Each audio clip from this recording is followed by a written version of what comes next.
Hey guys, this is Freezer, finishing up Crazy Jungle like I said I would, and a very humble Freezer at that. I'm very sorry this episode took so long to get out, but unfortunately this recording was just plagued with issues. The first issue of which you will probably notice now due to the strange way the sound is going right now, I kinda lost all the audio for this episode when I finally managed to get it recorded, and so I'd had to do all the commentary in post. I tried to salvage some audio, some was there, but it sounded horrible. There was a recording of this which failed because the video got all corrupted, and thankfully I lingered on that screen for a while so I had some time to explain things. And then there was one recording, which was the first recording, which I wasn't really recording at all because I flat out forgot to hit the record button.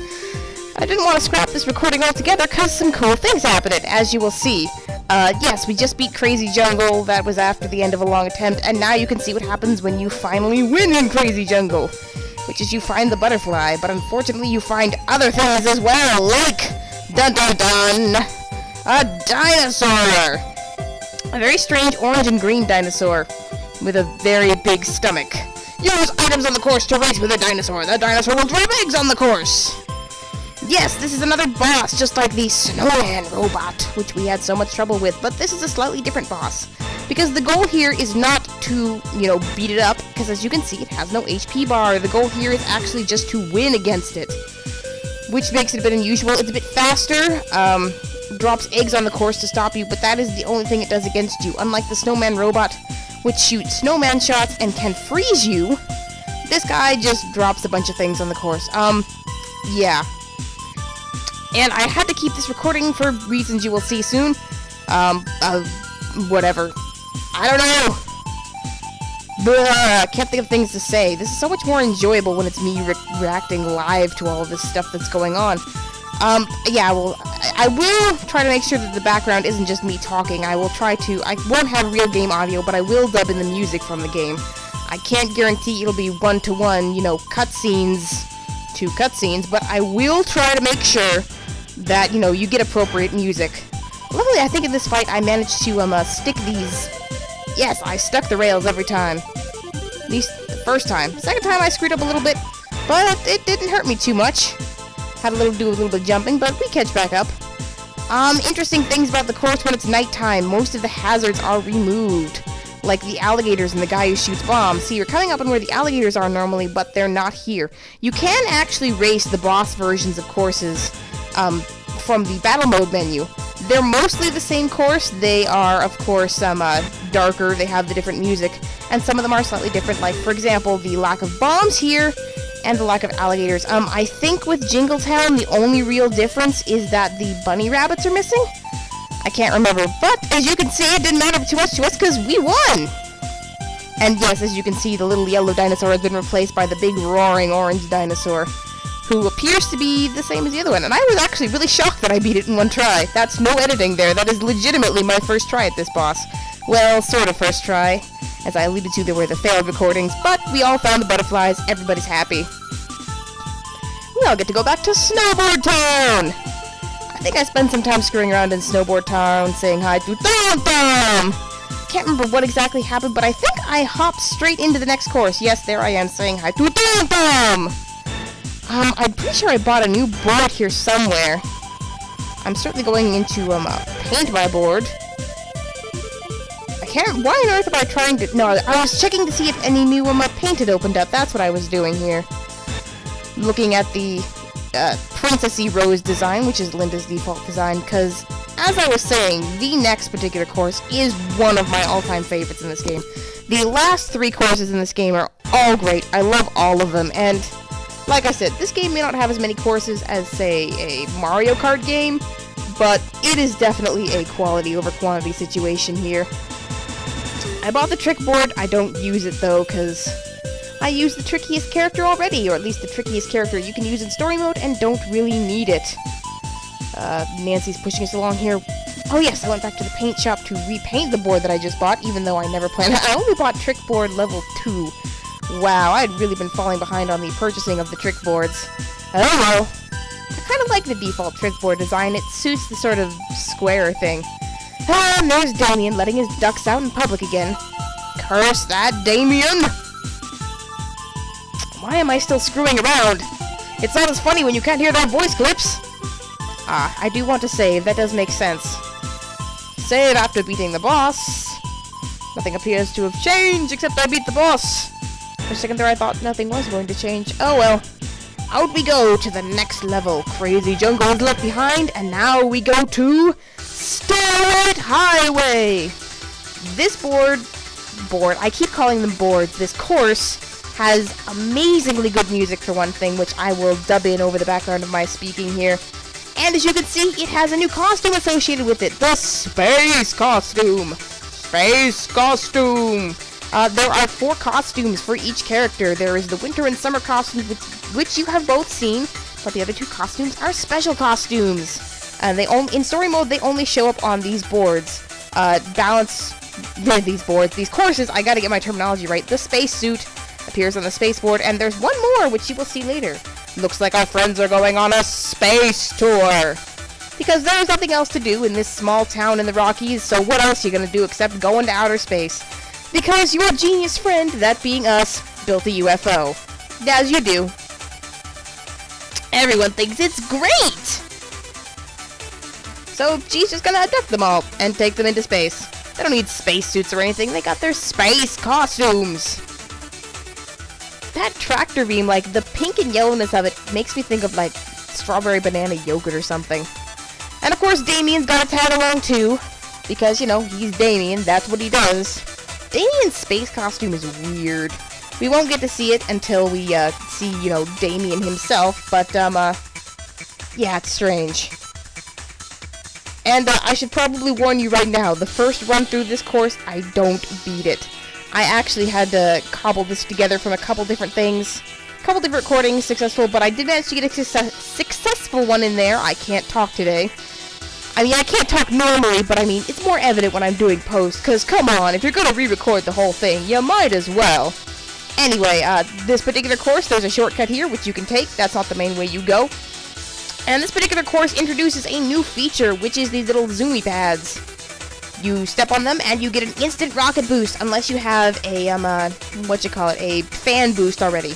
It won't override the fan boost, which is a bit disappointing.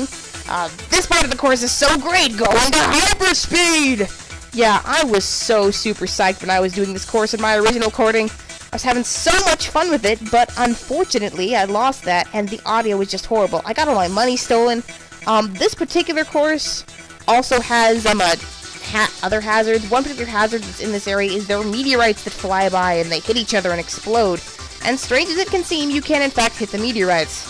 You could also fall a lot. I was screwing up a lot of tricks on my first run through this, and not only did I screw up a trick, I got hit by an ice shot. I did decently well no, I didn't. I did terribly on this first run through. I almost came close to winning. I probably shouldn't talk about what I did do. This room is filled with pinball bumpers. If you hit one of those, you will go flying back rather far, and it can get very easy to get stuck in here. But luckily it leads you to the Milky Way, where there's stars spewing waterfalls and stellar substances you can snowboard down. Also, for some weird reason, like, the walls here are, like, not very wall-y. They're very ramp-ish. Wall-y. No, they're not that kind of wall-y either.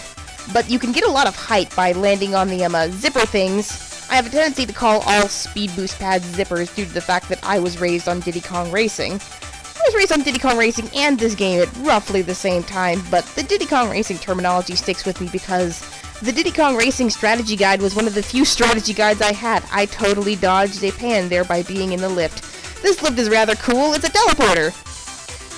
I also really like a lot of the decorations on this stage. Like, if you look at the start there, it's like a random space train and the store for a space convenience store, which says Rakdim on it. I think it's pronounced Rakdim. That's actually the name of the people who developed this game. Atlus was merely the publisher. Unfortunately, Atlus did acquire the series as a whole. Don't know what happened to Rakdim. Maybe it was a subdivision of Atlus. I don't know.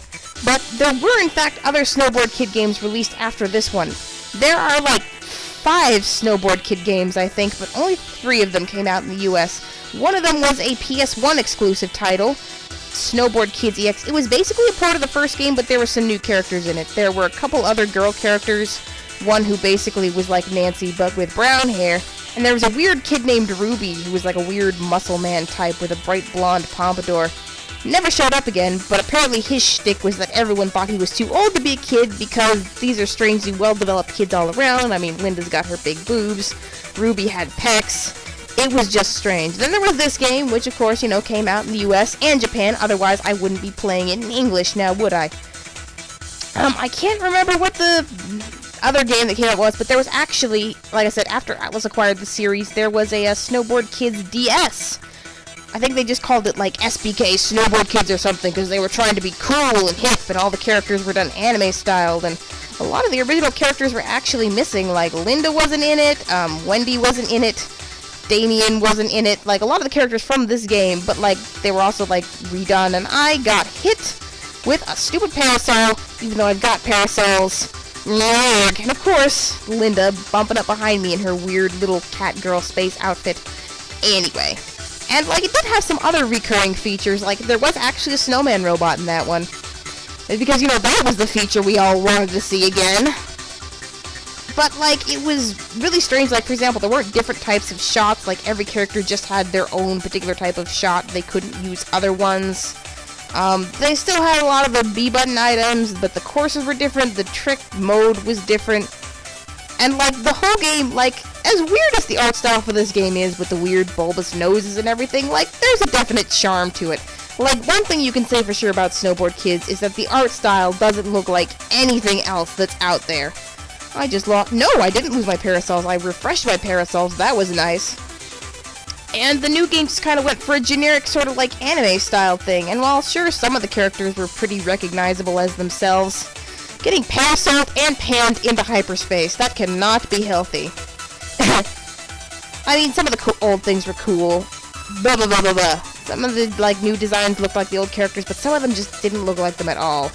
Like, I think Tommy might have been another one of the characters who got kicked out. I can't remember. Like, the only one of the characters I remember was, like, a new character whose name was, like, I don't know, it was, like, I want to say it was Kamui, but I'm pretty sure it wasn't Kamui because she was a girl, and I don't think Kamui is ever used as, like, a girl name, but she was, like, this ninja character, and, like, she was sort of the one I defaulted to because she was the closest to Wendy, or failing that, Nancy from the first game, but, like, I don't know, she just kind of lacked the personality of their characters, which is weird because there actually have been ninja characters in the series in the past. And there was an unlockable character in the first game named Shinobin. I was very close to winning here, but I didn't. But anyway, Shinobin was a ninja. I crashed into Nancy. Nancy was just my nemesis in this recording session.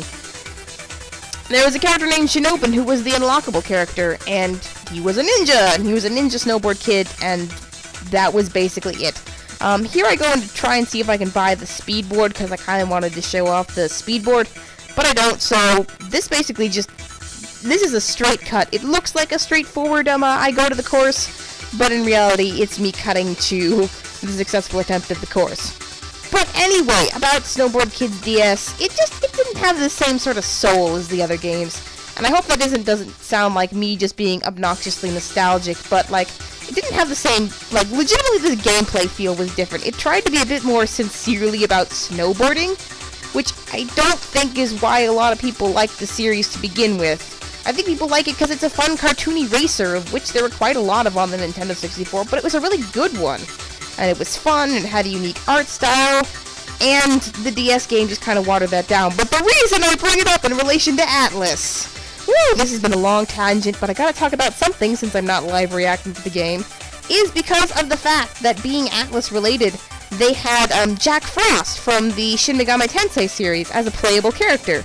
And I actually thought that was really cool, because I wouldn't call myself a big Shin Megami Tensei fangirl or anything, but I do, like, I like a lot of the games in the Shin Megami Tensei series, or at least those that I've played, which admittedly is not the widest selection in the world, but it's a fairly decent sized one. I've always liked Jack Frost. I thought he was a really fun mascot, and, like, he just looks neat. In particular, the one I actually have a tendency to not think of Jack Frost himself as sort of like the mascot of that type whom I always think of. I always think of the Icy Lemon, Icy Melon, Icy Berry trio, who, like, have showed up in some of the games, but not all of them. I think the main one that comes to mind that they've appeared in is the sort of like the Demi Kid spin-off series. Only the Game Boy Advance games in that series were released in the US, and that was under the title of Demi Kids. But there were more of them in Japan. Like, there was a Game Boy installation to that, and I think there was a DS one. And they were kind of, the kidified, lighter and softer Shin Megami Tensei series. I had a lot of fun with the parasols here, just passing up everybody. My money got stolen, which is obnoxious. But I went from, 4th to 1st thanks to those parasols and lift shenanigans. And those people are probably going to be stuck. See right there, Space Convenience Store. Stuck in the lift. This is just the way my mind works. Topic, one to the other, blah, blah, blah, blah, blah, blah, blah, left, right, who knows? Also, I really hope when I dub the music in this, you'll be able to hear it really good, because I'm not going to say that the track in this game is the best track in the game, but it's definitely one of the better ones. I'm not sure what I'd say the best track in this game is. I really love the Snowboard Street music, and I love Wendy's House, too. Well, I might as well talk about the music. Let's see, the track that's also in, the next 2 courses is pretty good, which are pretty much the final 2 courses. Garg. I can't decide! However, I will say that this particular music is one of my favorites because I think it captures the feel of the course so perfectly. A lot of the music in this game is really great, but I will say that it isn't always, the perfect fit for the courses, because of how it's got kind of that chiptune thing going on. I love the music in Snowboard Street, I love the music in Wendy's House, but I don't necessarily see them as being, the music for, a snowy, fun frolic, or, a small house. They're really happy, great music, but I could see them being the music for a lot of things, if that makes sense. I could see them working for maybe, a grassy field or a green hill zone kind of thing. But the music for Spaceland, you would not mistake as being anything but the music for a space stage. Everything about it sounds so perfectly techno-futuristic. I mean, it's just, ugh. I hope you're hearing it right now. I really hope so.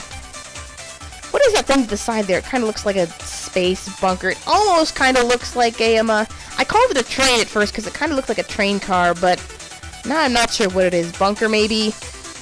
And also there, I apparently didn't use my item at the right time and used the item I picked up from the item store blue box right after I used it, so I have no idea what I picked up. Probably another rock. Let's see. At least I got better at not bungling up the tricks, but that's because there were a couple failed attempts of this that you did not see.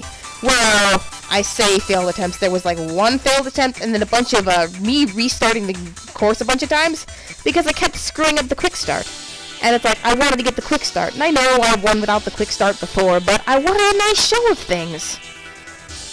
And this is unusual. I got my money stolen while I was on the jump, but then regained money after I hit the jump that I was in the middle of doing. I have not used the wings at all in this particular Let's Play. I've used them a little bit, but not much, which is strange, because usually when I'm playing the game by myself on the real Nintendo 64, I usually use the wings a lot. Oh yes, by the way, I finally figured out how I'm going to show off the bonus boards and bonus courses. And I think you will delight in seeing it. Well, maybe you won't delight in seeing it. It'll be pretty regular. But I'm going to delight in doing it an awful lot. Because, as I can't remember, I think I might have alluded to it while I was doing the failed recording, or the audio for this that screwed up, but I actually got some capture materials. Woo! And with that, and with me winning this course, I should be able to do recordings, for real recordings, off my real game systems, so I can just use my copy of this game that I've had since I was a small child. It looks like Darren's gotten left on the moon. That's what he gets for messing with Princess Celestia. Yay, more pony references! That was a joke from the original recording of this that I did that I actually wanted to reuse. He's just gonna throw a temper tantrum over it. What would the princesses think? But anyway, now that we are back in town, and now that we are at the end of this recording, I'm gonna say goodbye to you all, because this is almost done. And I can see the little timer going through. So I hope you enjoyed this post-commentary. I'll try to fix it in future episodes. But for now, goodbye, farewell, and I'm sorry this took so long. See ya, everybody! Bye!